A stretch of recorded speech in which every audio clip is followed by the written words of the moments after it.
नमस्कार विद्यार्थ्यांनो, आज आपण आता चला कविता क्रमांक 3 पाऊस आला पाऊस आला। विंदा कवितेच्या कवयित्री आहेत विंदा करंदीकर यांनी ही छानशी कविता पावसाबद्दलचे वर्णन या कवितेतून आपल्याला कवितेच्या ओळीमधून सांगितलेले आहे। बघा, पाऊस पाऊस म्हटला की पाणी, पाऊस म्हटला की सगळ्यांना आवडणारा पाऊस सगळ्यांचा आवडता। पाऊस येतो तेव्हा आपल्याला खूप गार सुंदर निसर्ग होऊन जात असतं, झाडांना पालवी फुटत असते। त्यानंतर पावसामध्ये काही नुकसान देखील होत असते। पावसामुळे आनंदही होत असतो व नुकसानही होत असतो। उन्हाळ्यानंतर पाऊस पडतो, उन्हाची तप्त झालेली जमीन पावसामुळे झाडांना पाणी मिळते, पिकांना पाणी मिळते, विहिरींना पाणी येते। अशाच काही पावसाच्या चांगल्या गोष्टी आहेत। आणि पावसाचे पाणी आपण साठवून ठेवू शकतो। पाण्याची टंचाई असते, पावसाचे पाणी आपण साठवून ठेवू शकतो। बघा, कवयित्री विंदा करंदीकर म्हणतात, पाऊस आला ऐन दुपारी विजा चमकल्या, कडाड कडकड भनान वारा, जिकडे तिकडे गारा गारा। पाऊस आला दिवाळीतल्या खचला किल्ला, भुंकत सुटली सगळी कुत्री, आजोबांनी शिवली छत्री।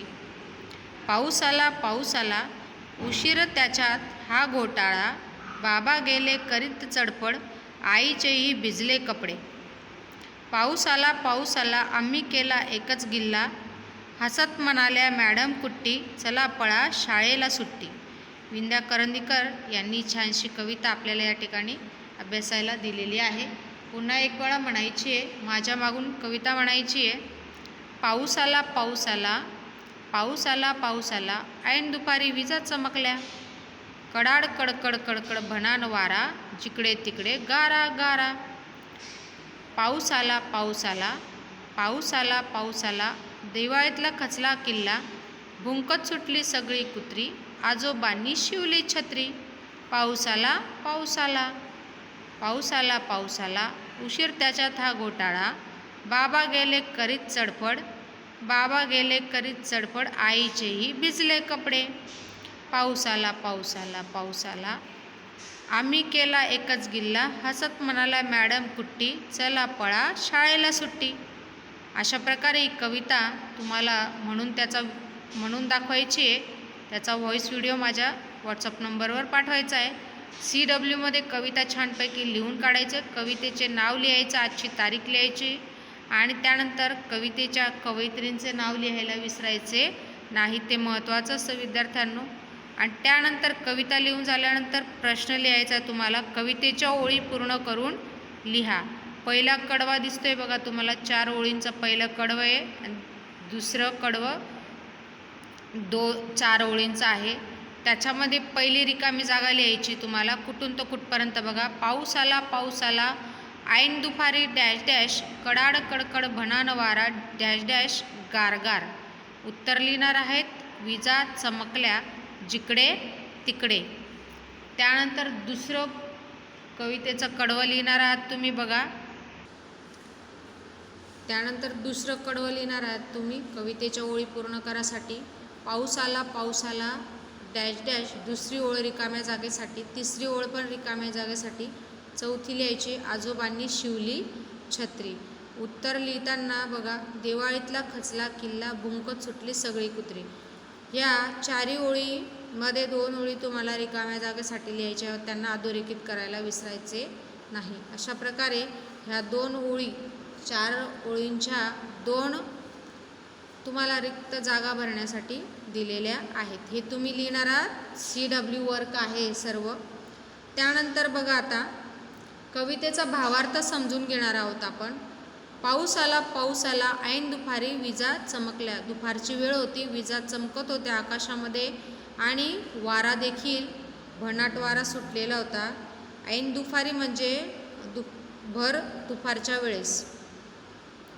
भनान वारा म्हणजे काय विद्यार्थ्यांनो, वाऱ्याचा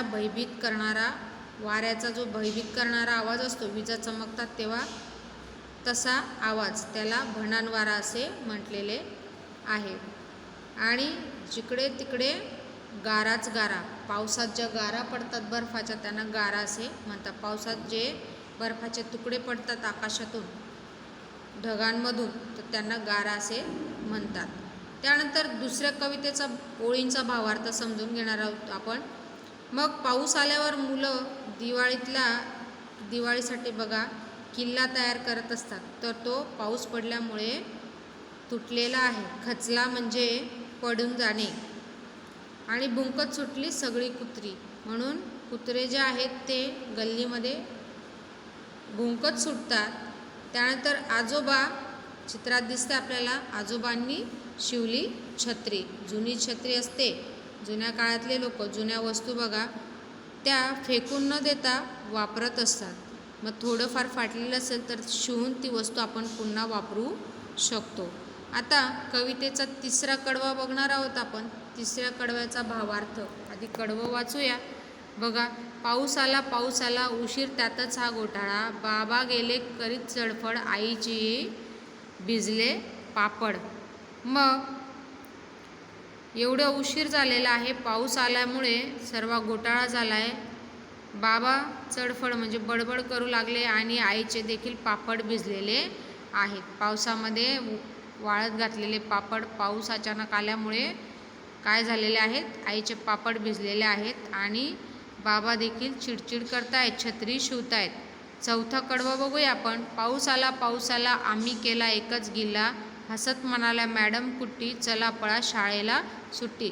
शाळेचा तास सुरू असताना पाऊस आलेला आहे अचानक आणि मग मुलं गोंधळ करू लागतात, गिल्ला करू लागतात. गोंधळ करणे त्याच्यामुळे बघा मॅडमांनी शाळेला सुट्टी देऊन टाकलेली आहे. अशा प्रकारे पाऊस येतो तेव्हा अशा गोष्टी घडत असतात आणि मग शाळेला देखील सुट्टी मिळून जाते. आईचे पापड भिजतात, बाबांना राग येतो, बाबा छत्री शिवतात, बांधलेला किल्ला पावसाच्या याच्याने पडून जातो, छोटा किल्ला. अशा प्रकारे ही कविता विंदा करंदीकर या कवयित्रीने छान शब्दांमध्ये इथे आपल्याला अभ्यासण्यासाठी दिलेली आहे. आपण या कवितेच्या ओळींचा भावार्थ समजून घेतला. आता तुम्हाला होमवर्क म्हणजे HWच्या पार्टमध्ये स्वाध्याय दिलेला आहे. बघा या ठिकाणी प्रश्न पहिला 1-2 वाक्यात उत्तरे लिहा. विजा केव्हा चमकल्या? विजा केव्हा चमकल्या? ऐन दुपारी म्हणजे भर दुपारी विजा चमकल्या. दुसरा प्रश्न सुटलेला वारा कसा होता? उत्तर सुटलेला वारा भणाण होता. भणाण म्हणजे काय? भयभीत करणाऱ्या आवाजाचा वारा. तिसरा प्रश्न पाऊस आल्यामुळे आजोबांनी काय केले? उत्तर पाऊस आल्यामुळे आजोबांनी छत्री शिवली. चौथा प्रश्न आलेल्या पावसामुळे बाबांची चडफड का केली? आलेल्या पावसामुळे बाबा पावसात भिजले, आईचे पापड भिजले म्हणून बाबांनी चडफड केली. 5वा प्रश्न बघा, पावसामुळे आईचे कोणते नुकसान झाले? पावसामुळे आईचे पापड भिजले. अशा प्रकारे ह्या प्रश्नांचे उत्तर या ठिकाणी आपण सोडवलेले आहे. व्यवस्थित व्हिडिओ ऐकून प्रश्न उत्तरं होमवर्कच्या पार्टमध्ये HWमध्ये गृहपाठामध्ये लिहून काढायचे आहेत. प्रश्न लिहिल्यानंतर त्याखाली व्यवस्थित उत्तर लिहून रेघ ओढायला विसरायचे नाही. नीटनेटकं लिहायचं आहे. किती प्रश्न आहेत एकूण? प्रश्न पहिल्यामध्ये 5 प्रश्न आहेत, ते तुम्हाला व्यवस्थित लिहायचे आहेत. आता प्रश्न दुसऱ्याकडे वळूया आपण. प्रश्न दुसरा शब्दातील शेवटचे अक्षर सारखे येणारे शब्द कवितेतून शोधा व लिहा. उदाहरणार्थ वारा, गारा. पहिलं आहे कुत्री, छत्री. गिल्ला, किल्ला. पापड, चडफड. पळा, घोटाळा. कुट्टी, सुट्टी. याप्रमाणे शब्द लिहायचे. त्यानंतर पुढचा प्रश्न आहे कडकड, चडफड, तडफड यासारखे आणखीन शब्द तयार करा व लिहा. उत्तर लिहिताना बघा इथं रेड पेनने, लाल पेनने शब्द तयार केलेले. सळसळ, तळतळ, कडकड, भरभर, मळमळ, सरसर. त्यानंतर बघा प्रश्न तिसरा खालील शब्दांचे वचन बदला. माणूस, वचन बदलायचे. वचन दोन असतात, एक वचन आणि अनेक वचन. माणूस एक वचन आहे, माणसे अनेक वचन. गाय, गाई. दप्तर, दप्तरचं दप्तरच राहणार, दप्तरे होत नाही. पाणीचं पाणीच लिहितात. वह्यांचं वही. अनेक वचन दिलेलं आहे वह्या, एक वचन आहे वही. पत्रचं पत्रच राहतं. अशा प्रकारे प्रश्न तिसरा तुम्हाला या ठिकाणी सोडवून लिहायचा आहे. व्यवस्थित व्हिडिओ ऐका. आपण प्रत्येक प्रश्न व्हिडिओमध्ये सोडवलेला आहे, तो तुम्हाला या ठिकाणी लिहायचा आहे. प्रश्न चौथा लिहायचा आहे. अचानक आलेल्या पावसामुळे तुमची कधी फजिती झाली आहे का? तो प्रसंग वर्गात लिहा किंवा सांगा. त्यानंतर प्रश्न पाचवा. अचानक आलेल्या पावसामुळे दिवाळीत तुम्ही केलेल्या तयारीचे कोणते नुकसान होते ते 4-5 वाक्यात लिहा. हा प्रश्न देखील तुम्हाला लिहायचा आहे. त्यानंतर बघा प्रश्न 6वा. सुरुवातीला एक वाक्य दिले आहे, तुमच्या मनाने पुढील वाक्ये लिहा. रिमझिम पाऊस पडत होता. बाकीचे वाक्य तुम्हाला तयार करून लिहायचे आहेत. त्यानंतर प्रश्न 7वा बघा विद्यार्थी मित्रांनो, खूप छान आहे. वारा या शब्दाशी संबंधित असलेले शब्द वाचा, त्यांचा वाक्यात उपयोग करा. एक वाक्यात उपयोग करून दाखवलेले आहे, आपण ते बघूया. बाकी इतर वाक्य तुम्हाला तयार करून लिहायचे आहेत. बघा आता, भणाणणारा वारा सुटला होता. वारा हा शब्द आहे आणि त्या ठिकाणी हे शब्द तुम्हाला जोडून वाक्य तयार करायचे. बघा मी करून दाखवते, ऐकून व्यवस्थित लिहायचं आहे. वारा मंद मंद सुटला होता. वारा शेतात गिरक्या मारत होता. पावसात वारा जोरदार सुटला होता. वाऱ्याचा स्पर्श खूप थंडगार असतो. वारा अधिक झोंबणारा असतो. याप्रमाणे तसेच खाली काही प्रश्न दिलेत बघा. प्रश्न क्रमांक 8, प्रश्न क्रमांक 9, प्रश्न क्रमांक 10 तुम्हाला ते सोडवायचे आहेत. कवितेच्या खाली जो स्वाध्याय दिलेला आहे प्रश्न क्रमांक 1 पासून तर प्रश्न क्रमांक 10 पर्यंत व्यवस्थित स्वाध्याय सोडवायचा आहे. त्याच्यात काही तुम्हाला अडचण आली तर ते मला सांगायचं आहे किंवा फोन करून तुम्ही विचारू शकता. प्रश्न 4 बघा विद्यार्थ्यांनो. अचानक काही प्रश्नांचे उत्तर बाकी आहेत, ते मी पुन्हा सांगते तुम्हाला, म्हणजे तुम्हाला लिहिताना सहज सोपे जाईल. आपण सोडूया. अचानक आलेल्या पावसामुळे तुमची कधी फजिती झाली आहे का? तो प्रसंग वर्गात सांगा म्हटलेलं आहे, त्याच्याऐवजी लिहायचं आहे. मी माझा प्रसंग सांगते, तसंच तुमचा स्वतः तो प्रसंग तुम्ही लिहायचा आहे. मी अचानक एकदा शाळेत गेलेली असताना पाऊस पडला. खूप जोरात पाऊस पडला. माझ्याकडे त्यावेळेस छत्री, रेनकोट असे काहीच नव्हते. मी व माझी मैत्रीण शाळा सुटलेली होती. शाळेतून घरी निघालो. अर्ध्या रस्त्यात असताना अचानक पाऊस आला. खूप जोरात आला. वादळही येत होते. मग आम्ही काय केले, आमचे दप्तर होते ते डोक्यावर घेतले आणि झाडाच्या खाली आडोशाला उभं राहिलो. त्यानंतर थोडा वेळ पाऊस थांबण्याची वाट बघू लागलो व माझ्या दप्तरामध्ये एक प्लास्टिकची पिशवी होती. ती पिशवीमध्ये मी वह्या पुस्तकं पॅक करून घेतले, म्हणजे ते ओले होऊ नये. असा हा माझ्या जीवनातला अचानक आलेल्या पावसामुळे घडलेला प्रसंग मी तुमच्यासमोर सांगितला. तसाच प्रत्येकाचा असेल तो प्रसंग तुम्ही स्वतः लिहून काढायचा आहे. प्रश्न 4. प्रश्न 5 बघा. अचानक आलेल्या पावसामुळे दिवाळीत तुम्ही केलेल्या तयारीचे कोणकोणते नुकसान होते ते 4-5 वाक्यात लिहा.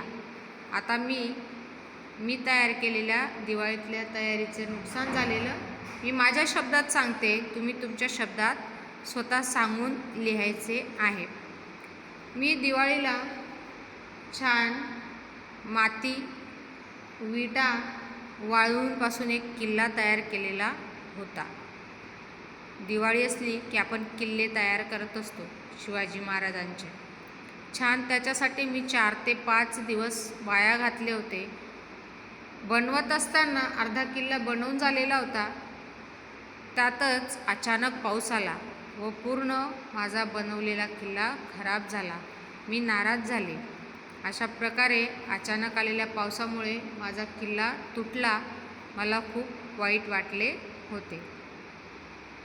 असं ह्या 5व्या प्रश्नाचं उत्तर मी माझ्या शब्दात तुम्हाला सांगितले. तो माझा अनुभव होता. तुम्ही स्वतःच्या शब्दात तो अनुभव लिहायचा आहे. प्रत्येकाचा वेगवेगळा अनुभव असू शकतो. अचानक आलेल्या पावसाचा अनुभव प्रत्येकाचा वेगवेगळा असणार आहे, कारण सगळ्यांना सारखाच थोडे अनुभव येत असतो, वेगवेगळा अनुभव येत असतो. आता प्रश्न 6वा बघा. सुरुवातीला एक वाक्य दिलेलं आहे. तुमच्या मनाने पुढील वाक्य लिहा. रिमझिम पाऊस पडत होता. रिमझिम पावसामुळे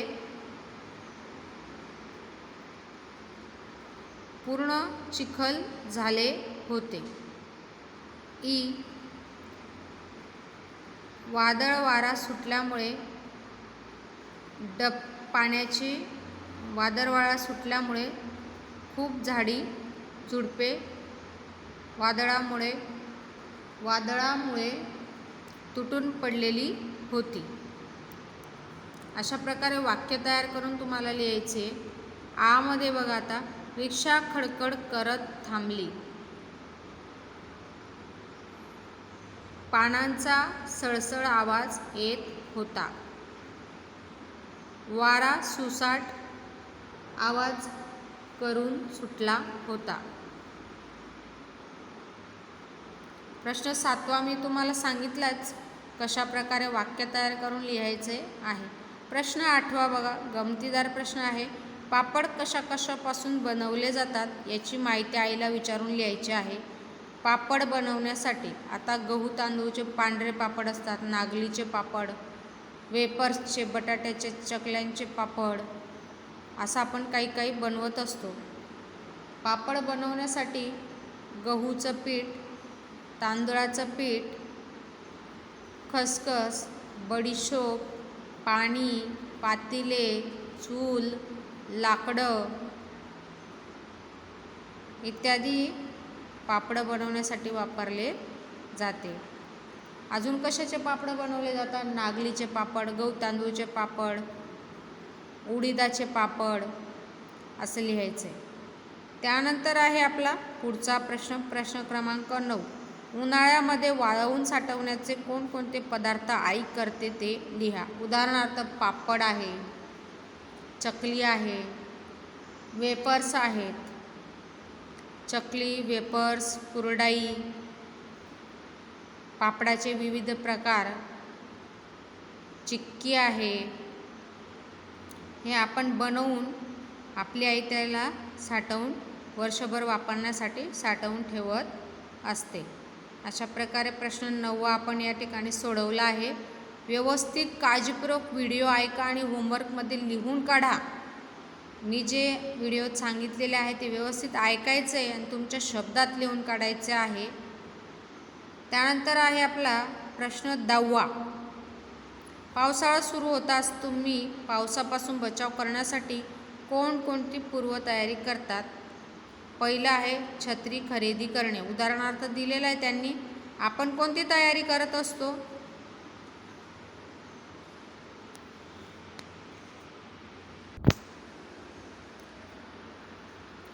छत्री खरेदी करतो, पावसाचा रेनकोट खरेदी करतो,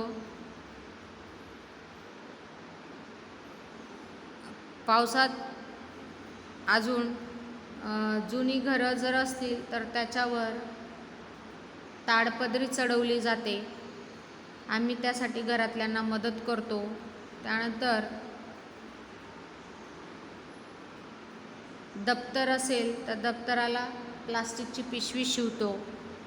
अशा प्रकारे पूर्वतयारी पाऊस सुरू होण्याच्या आधी करत असतो. विद्यार्थी मित्रांनो, अशा प्रकारे आपण विंदा करंदीकर यांची पाऊस आला पाऊस आला ही कविता अभ्यासली. कवितेचा वर्गपाठ व गृहपाठ व्यवस्थित लिहायचा आहे. आपण या ठिकाणी थांबूया. पुढच्या तासाला भेटूया. धन्यवाद.